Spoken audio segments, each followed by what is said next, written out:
Welcome to Pure Sports NY. I'm your host, Bianca Pierce, and tonight we're at LIU Brooklyn campus at African American in Sports, the Game Behind the Game Sports panel, where we have representatives from ESPN, Nike, New York Knicks, the Brooklyn Nets, and Barclays Center sharing valuable advice to college students on how to get into the sports industry. So let's take a peek inside and see what these panelists have to share.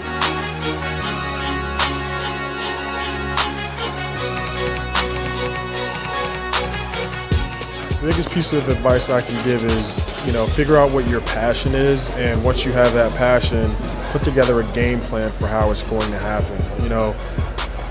A lot of students that talk to me, first thing they say is, I love Nike or I love sneakers, and you can tell that they're very passionate about it. And what I usually tell them is, a lot of people love Nike, you know what I mean? A lot of people love sneakers, and that's not necessarily going to get you a job. You have to figure out what your game plan is. What are you going to do with that passion? How do you take that passion and actually put together a plan on paper that's going to allow you to do that?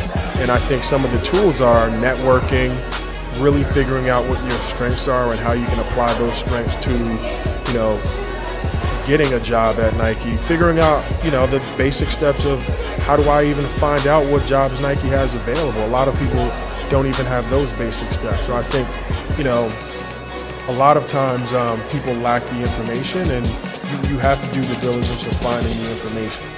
Your resume should have some kind of experience on it, not necessarily a job, but that you've dedicated your time to being involved in the things that require planning.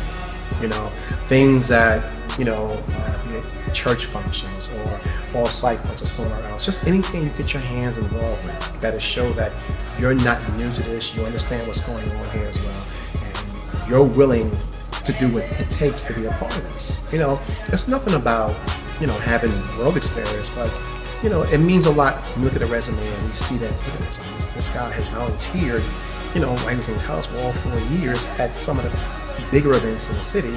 Clearly he did his research, find out who to talk to, and that's another thing too. Find those avenues that you can reach out to.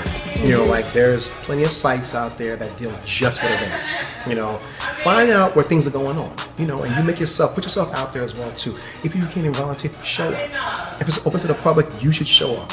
And information is out there. If you look online, that's how I got involved with ESPN. I sent my resume to 12 executives, and talking about George Bodenheimer, the president of the company, I didn't care. I knew there was a chance I might be the annoying guy, but hey, so what? You have to stand out. Exactly, and I had, my friend who was here tonight, he's an artist. He had him draw me half a businessman and half a sports figure. And I put that as my cover letter, on top of my cover letter as well too. 10 years after I met the company, George Bodenheimer was a really nice guy. He's one of the most powerful guys in sports. I said, George, you remember that I sent my resume? I said, wait a minute, that was you? I said, that was me. I said, yeah, the whole team got us. I know, and I'm still here 10 years later. And he said, yeah, that's pretty impressive. I said, you wanted to hire me in Connecticut. I didn't want to go to Connecticut, but I found my way here somehow. So, be aggressive, but don't be aggressive to the point that you annoy people. You want to make sure that people understand you have a passion for this and you have a love for this as well. And your hard work and dedication to this will definitely show if just given a small opportunity. Even if it's just one event, you should be the one to stand out that event. When they walk away, it should be saying, who's that young lady or young man who's doing that? Get his name. You may want to use him next time as well, too. You left your impression. That's the most important thing. What would make you hire that student on the spot?